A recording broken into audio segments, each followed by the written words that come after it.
Welcome to Nonsense Sports. It's your boy Francis, and this right now is your Lakers Nonsense Report episode. Definitely want to start talking about the Lakers, the leader of the West, winners of 6 straight games. They just won their 6th straight game versus the Knicks. It was a 30-point victory. Pretty impressive game for the team overall. Most importantly, because of the simple fact that we had 1, 2, 3, 4, 5 guys that got over the 10 points on a team that usually is only Anthony Davis and LeBron James. They're the only two people that score over 20, and Kuzma scores usually like a low 11.8 points per game. The Lakers won the 6th straight. They're still in the West. The bad thing that kind of happened in this game was that Anthony Davis got hit pretty hard. He landed pretty badly. He has a bruised back. Hopefully he's going to be pretty good. It always sucks seeing players get injured, and we never want to see like that ever happen to it. But overall, it was a really good game for the Lakers. It was a really good game for the bench. You guys, that Caruso reverse dunk, it should be pretty good. The best case scenario, we're going to talk about the good things about it. Best case scenario we're talking about Anthony Davis before we talk about the good. Hopefully he's good. The x-rays came back, so hopefully it's not too serious. Probably have to, take a couple times. He was already having a bad game, and for that to happen to him, at that point in time, which is pretty unfortunate for him. Hopefully, we know Anthony Davis is a pretty tough player, so we know he's going to get right back into it. So hopefully he doesn't miss any time, or he misses very little time to get recovered up. Back to the way the Lakers winning a game. It's pretty good. LeBron James was throwing assists at all. Well, let me summarize a bit of the game versus the Knicks. LeBron James was doing everything he could when it came to distributing the ball. He was throwing out fancy passes. Danny Green was having a good game. Kentavious Caldwell-Pope was making shots. It was pretty good. It was definitely fun to watch the Lakers play like this. And one of the things that people really this is one of the things I want to talk about in my Lakers Nonsense Report. Please go read what I wrote about. It's pretty good. In this video, I'm just going to touch on it very quickly, but not very much into it. When it comes to the Lakers, they're a very good team when it comes to playing teams under 500, and they're not so well when they're playing teams that are over 500. And I know that it keeps something that's keep being brought up, but at the same time, this is pretty important that we should be looking at. The report that I'm working on is we talk about the winning, we talk about the losing, we talk about Kuzma. Please go check it out, www.nonsensesports.com. And I want to touch on some of the things from this video. First, let's talk about the winning part of it. The Lakers just won their 6th straight game. It's great for them because they want to be at the very top of the West. That way, later on in the season, if they need to take some time off, they can not necessarily low manage or do anything to do with low management, but they can minute manage, which means that maybe certain players are not going to be playing and not in the 4th quarter or something like that, just to see what the other guys can do. And it really helps them out because if they, for example, if they get injured, if they have a pretty good lead, it's pretty much how many games can they lose before they start panicking. And that's what, right now they're 5 games ahead of the Denver Nuggets, which are the second seed right now. If they can keep doing that, it's even better if hopefully nobody gets injured for the Lakers. They're very limited when it comes to their firepower, and they play. It's really rough watching the Lakers. It's really rough for the Lakers whenever Anthony Davis or LeBron James is missing, especially when LeBron James is missing. It's really, really rough. So, yeah. So when it comes to the winning, it's a good thing they're winning, and they should try to build some space. 30 wins. The only team that has more wins than they do right now is I believe it's the Milwaukee Bucks. And the Bucks are at the top of the East, and they're kind of trying to do the same thing.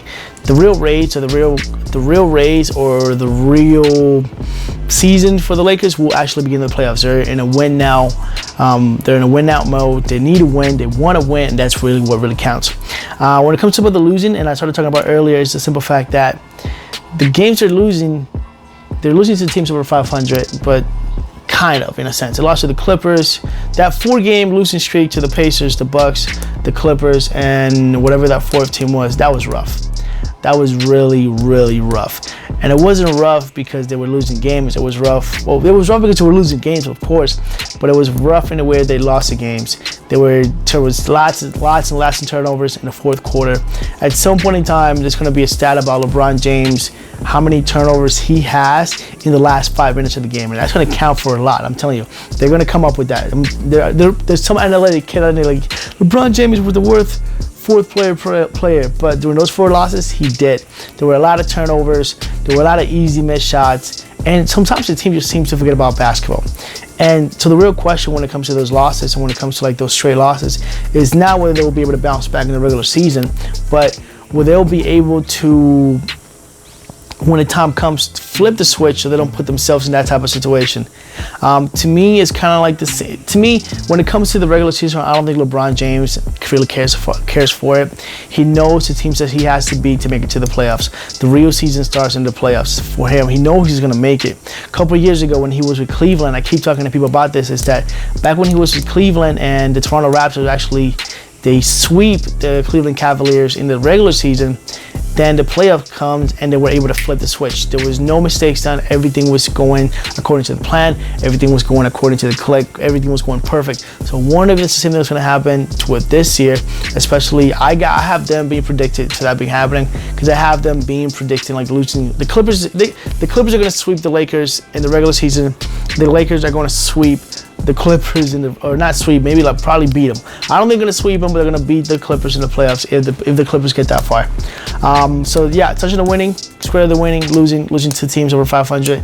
Let's and also wrote about a bit of the Kyle Kuzma, the whole trade situation with Kyle Kuzma. So there's like two different sides of the stories. You have to like keep open-minded real quick. Try to stick this with me, okay? So the first half of the trade rumors, or the first scenario, is the simple fact that Kyle Kuzma does not fit into the system. He doesn't fit. He's inconsistent. He's not seeing the plan as well as other players are. He's fitting his role. He is scoring, which is what he should do, but his inconsistency and lack of defense are really outweighing everything else that he does. That could be the case. And bringing a guy like Bogdanovic from the Sacramento Kings fixes that. You get a shooting guard he plays hard defense and also is a good shooter, spot up shooter, can drive, play make. He steps up to the moment, which could be because also like the argument is like Kyle Kuzma's not clutch. His barber kind of sucks. He's not clutch. He's not playing the way that he should be playing. And there's also another different perspective that you could be looking at it. If you look at like most of the series rumors and everything just kind of started with Kyle Kuzma's trainer criticizing LeBron's work ethic. That's really what put it out to the light. And ever since that, all the trade rumors have really just skyrocketed. Now, to me, it's like, yeah, maybe he doesn't fit into the system, or maybe Kyle Kuzma is caring more about Kyle Kuzma than he is about winning with the Lakers and being behind the shadow of Anthony Davis, being behind the shadow of LeBron James. I mean, maybe he sees like players like Brandon Ingram. He sees players like Julius Randle, Lonzo Ball, Josh Hart, players that used to play with the Lakers but don't play anymore, but are out there succeeding. They're making money. Come on, Kyle Kuzma right now for averaging 11.8 is paying like what, like $1 million or some change. He's making chump change compared to some of these guys, and maybe he wants that more than he wants to win the championship under the shadow or being the third wheel. Because honestly, if you really think about it, when it comes to one scenarios of trading, why don't you trade Kentavious Caldwell-Pope, who's a shooting guard, whose only job is shoot, and he's not even averaging 10 points per game. Danny Green is averaging under 10 points per game, but he's probably one of the best shooters. I would never trade Danny Green. He's probably one of my favorite players, and I would not trade him. Kentavious Caldwell-Pope hasn't been disappointing, but we're still waiting for him to show up at some point in time. Just saying. Alex Caruso brings the hype. Kentavious Caldwell-Pope brings exactly not a lot to the table. So to me, it confuses me because usually like winning cures everything. So you wonder why would they want to trade why would they want to trade Kyle Kuzma and mess with the whole concept. But at the same time, it's a LeBron James team, and there's a post out there going on that he's made like 42 trades everywhere he goes. Yeah, it would definitely make sense. They'll take anybody that's not named Anthony Davis or LeBron James is liable to be traded for the Lakers. That completely totally makes sense. They're in a win now mode, though. You have to also understand that when it comes to it. But you guys, this is my perspective on the whole thing. I think Kyle Kuzma wants to get traded. That's it. All right, guys, this has been your nonsense report, your Lakers nonsense reports. It's your boy, I'm Francis E. You're welcome to find me on the gram. You're always welcome to find me on the Twitter. Let's talk some nonsense. Tell me what you guys think about the Lakers. Tell me what this 30th win really means to the Lakers. And how far they can go and what missing pieces can they help it out. Bogdan, I do believe he'll be pretty good. I do believe they could have some better pieces. If you ask me, trade Kuzma away, bring Bogdan in, and bring back Kostas Antetokounmpo from the G League, who has been tearing it up. If you have not seen his highlight reel, go see it, because Kostas Antetokounmpo is out there killing it out. He's blowing it out, guys. All right, well, thank you guys for watching the video. Sorry for making it a bit of a lengthy video. It's your boy, Adam Francis C. Francis Talks NSS on Nonsense. Remember, check out www.nonsensesports.com. Hope you guys have a great day. This has been Nonsense Sports, your Lakers Report 30th win. Get it.